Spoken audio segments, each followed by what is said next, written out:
take you back in time. I'm going to show you Manchester's history. I'm going to show you these revolutions. But to be able to do that first, let's go back a bit. Now, to travel back in time is a bit difficult, especially when I'm not Christopher Eccleston, when I'm not David Tennant, and not the almighty Ncuti Gatwa. This is not the TARDIS.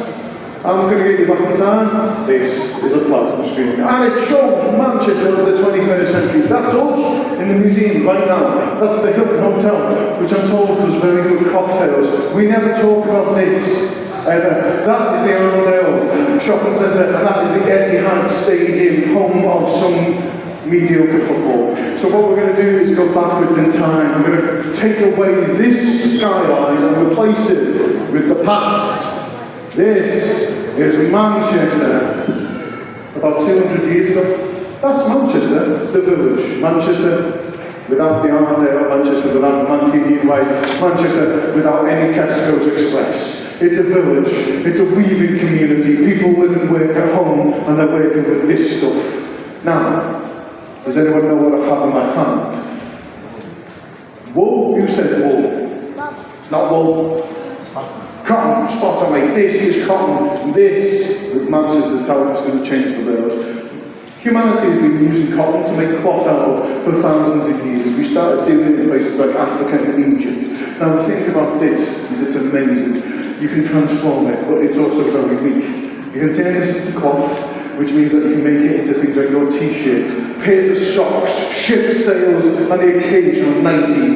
But what to do that, what you have to do first is twist it. Spinning it is something that we've done for thousands of years. When you twist a cotton, you put friction into it, and it doesn't snap anymore. I cannot break it, and all I did was twist it. The Mancunians started to build machines to do this. Mancunians, in their homes, would build spinning wheels. Those spinning wheels would create what we refer to as a cottage industry. And of course, it brought wealth. And with wealth came ambition. People with money started to realise that they could profit from this. People with money started to invest in machines like that to make the process of the cotton more mechanical, faster, more efficient, more effective, and more beneficial to their pockets. So they would take the cottage industry and they would move it into mills where people would work, mills which could produce tons of cotton, but they weren't making enough. They wanted to go faster, they wanted to make more profit, so they turned to engineers, innovators, and asked the question, how can we make it faster? And their answer was power. Those machines could run on water wheels, but that wasn't fast enough. They wanted to keep the machine turning 6 days a week, 12 hours a day. So what they needed was to figure out a way to make the machines run quicker. And the power they used to do that, to transform Manchester, to start the textiles revolution, was something you have all seen. For example, please raise your hands if you've had a shower this morning or a wash. I'm suspicious with the amount of people who are raising their hands. I'm glad I'm standing this far away from you if you've not had a shower or a wash. This power makes your bathroom window fog up. Who likes tea or coffee in the morning? This stuff is the same stuff that comes out the top of your kettle. This would change the world. What am I talking about? I'm talking about steam. Give my friends a round of applause, please. They are right. Common ants. That's a bit more, that's it. Show your appreciation for their historical knowledge. I'm going to show you how this happened. I'm going to show you how steam was used to transform Manchester with a tool that I bought in the best shop in England. I bought this to make steam for you in the middle aisle of Aldi. Right. Are you ready to be amazed? Are you ready to be impressed? Yeah. Mildly underwhelmed? Yeah. Absolutely, then we're at the right stage in the show. Okay, what I'm going to do for you, my friends, is I'm going to show you the power of steam. What I need, though, is a countdown. I need you adults to release your inner child. I need you to count down from 3, down to 2, down to 1. And when I hear the number 1, I will make some steam for everyone in the room. So, join in with me. Let's get a countdown going. 3, 2, 1. Go. Ta-da!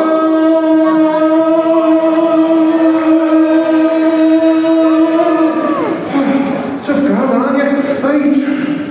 You ain't that impressed. Let me try and impress you again. Let me show you how powerful steam. See that trolley? Those wheels are unlocked. I'm going to attempt to use the power of steam to move the trolley 1 single millimetre. What I need of you is a tiny bit more enthusiasm and another countdown. When I hit number 1, I'll press the button again and I'll attempt to make the trolley move. So, please join me again. 3, 2, 1.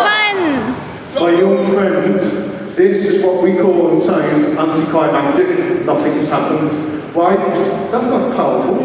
That's got no power really. It can make things a bit damp.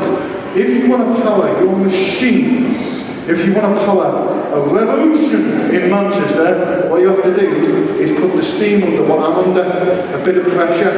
I have a balloon here. I'm going to trap the steam inside it. And what will happen is we will generate energy, potential energy, that will eventually make the balloon explode. So, here we go.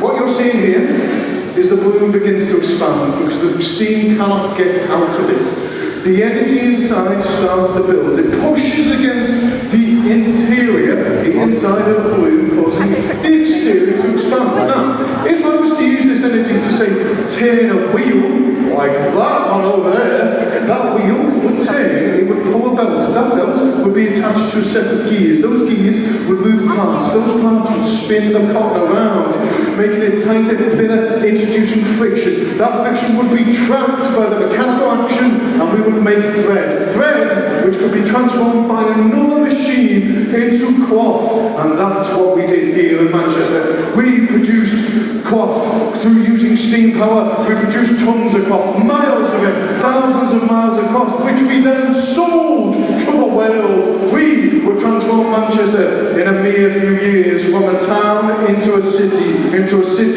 a metropolis, to be known as Cottonopolis. Oh. With that power, give them a round of applause! Now, to do that, to make Manchester one of the most profitable cities on earth, we would need to move the textiles that we produced. So we need to figure out a way to transport the goods. We didn't want to use canals because barges took it forever to get anywhere. We wanted to make our cotton move as fast as the machines that produced it. So we looked again to steam, and we used that power to transport it. What kind of vehicle runs on steam? A train. Spot on, you're about to say. Give my friends a round of applause, please! That is a great idea. Steam-powered trains. There's one problem with the idea. There's no train stations. They don't exist. So what we did was we built the first ever commuter and goods train station, and that is where you're sitting. Look up at the ceiling, my friends. Look at the walls. Look at the massive door. Why does it look like this? Because this wasn't always a museum. This was originally the world's first ever commuter and goods train station. This was Liverpool Road, and it was opened in 1830 and allowed people to transport goods from one place to the other by train, and not just goods, but people like you, sir. If you've been alive in the 1830s, you could come to Manchester, you could have bought a train ticket, you could have got on the first ever commuter train. You could have travelled at speeds that nothing else could match, and within 3 hours he would have found himself in a new city that was too far away to visit by foot or by horse. You would have found yourself in a magnificent place where people spoke with a funny accent and said words like boss, kidder, madam. You would have found yourself in Liverpool, my hometown, and that meant the cotton made in Manchester could go into boats. Those boats could transport the cotton, and Manchester could continue to rise, and the transport revolution began. And within 100 years, we wouldn't just travel by train, we'd conquer the sky, because the first ever transatlantic pilot came from Manchester. He actually came from Salford. And he would fly from one side of the Atlantic Ocean to the other. His name was Jack Alcott. And I'm going to show you how he flew across an ocean. I'm going to show you how Jack managed to use science and technology to cross an ocean that was so far away. It was massive. So, I'm going to do it with this sheet of paper, that beach ball, and my dad's leaf blower. What should this become? If I'm going to fly across an ocean, what should this be? What do you reckon? a paper airplane. Give my friend a little round of applause. He didn't say that was it. But what I'm going to do is going to